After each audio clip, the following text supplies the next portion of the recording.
everyone, and thank you for tuning in to this episode of Reporter's Notebook. I am joined by Miss Emily Severich, who is here with me in the studio, and today we're going to talk about our podcast that we co-host called What the Politics. And our special guest today was Stephen Kinzer, who's written 10 books. He was a foreign correspondent for the New York Times, and his latest book that we talked about for our latest What the Politics podcast episode is about Sidney Gottlieb. Now, this is a person that many people do not know about, but he was the poisoner-in-chief, as our guest called, for the CIA during the 1950s, during the 1960s, for the Cold War era. He apparently would he would apparently make poisons that would be on the cigars for Fidel Castro when they would try to assassinate, other political leaders, because that's, what the CIA did in the 1950s and 1960s. But for today's podcast episode, we talked about the MKUltra project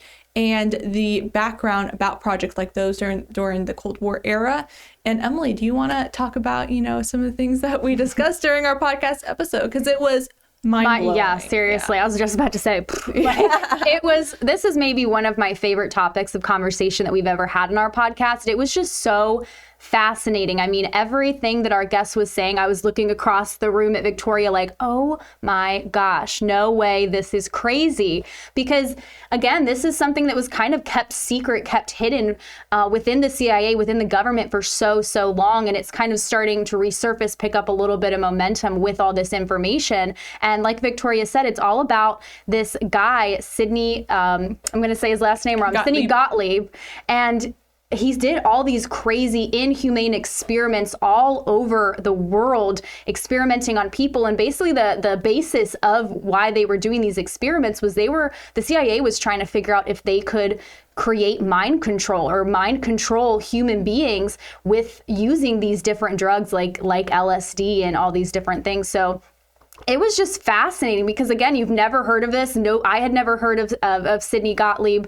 I'm sure none of you guys have either. And it was just so fascinating to hear these kind of secrets of our CIA back in the 60s. Right. And for if anyone in our audience has heard of Sidney Gottlieb, email us or tweet at us. Just tell us how you knew of that name, because I am someone who is very fascinated by what the CIA does. Yeah. In my free time, I will look up YouTube videos with former CIA intelligence officers, the very few that are out there, to learn about what they do. So, and I hadn't even heard of Sidney Gottlieb, but Emily we talked about the ethical considerations of running experiments like these during the 1950s and 1960s.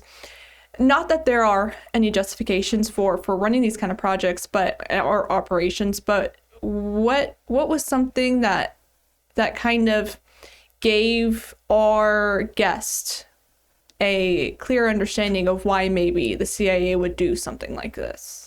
Right. So our guest was saying, this was right during the Cold War. This was right, during the time of Nazi Germany. And what was really interesting is Sidney Gottlieb was a Jewish American who had, his parents had immigrated from Germany, from Europe over into America. So what our guest was saying that was super fascinating to me was that, had Sidney Gottlieb not possibly been born in America like he was, maybe he wouldn't have done these experiments, because he, in doing these experiments, he was rubbing shoulders, partnering up with a lot of these concentration camp Nazi Germany doctors to help him with these experiments. So it was really interesting to think about the fact that, maybe if his parents had immigrated over to America, that this wouldn't even have been a possibility, that he could have actually been, unfortunately, one of those victims of the concentration camps, as opposed to,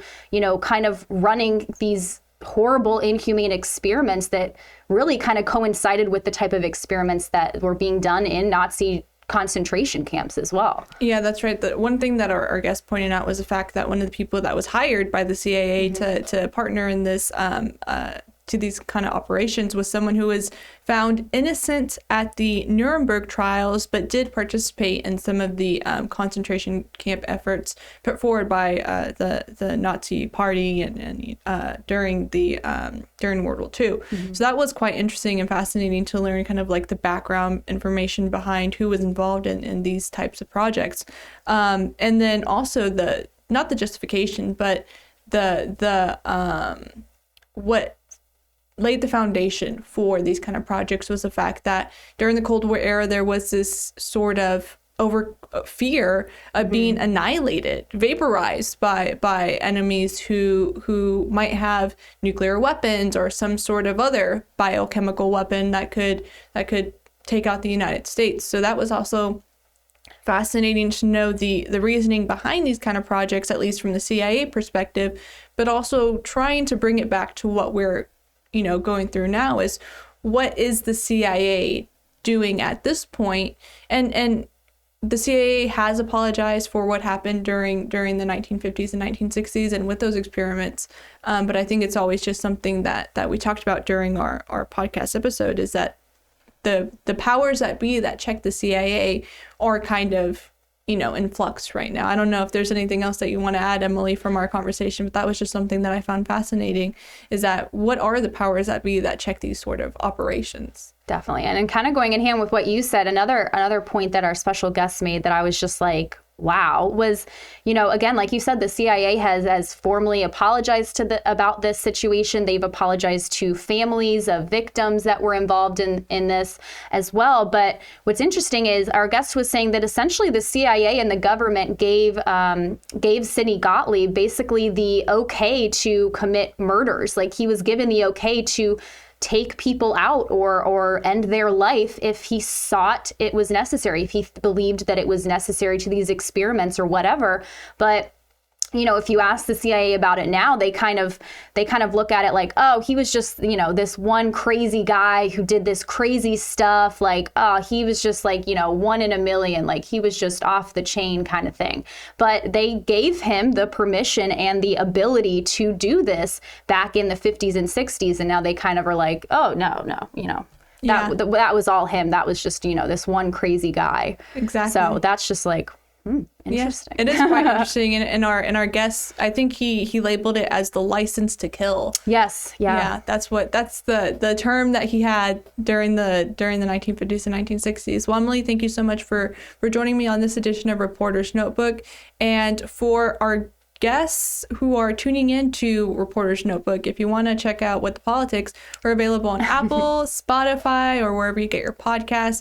And if you want to find out what happened to Sidney Gottlieb, the poisoner in chief, according to our guests, then listen to the episode, because I was like, well, what ended up happening to him?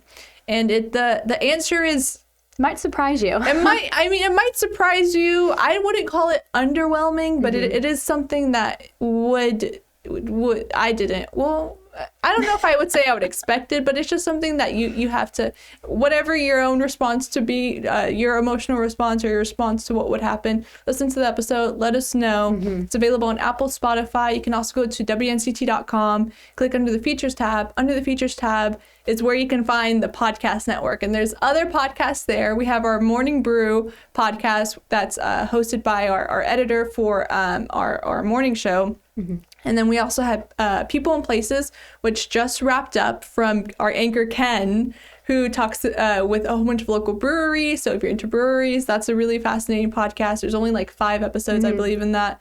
And then there's our podcast, What the Politics, which is, my favorite podcast. And I do believe we have another podcast in the works that might be coming up in the next few weeks or months, but we can't give anything away about that. It's going to be hosted by another one of our digital reporters. So stay tuned for that for sure, because that will be really awesome. I'm excited about that one. That is very true, Emily. I totally forgot about that. Yeah, we've been talking about that in our meetings for a while, and that podcast is going to be interesting.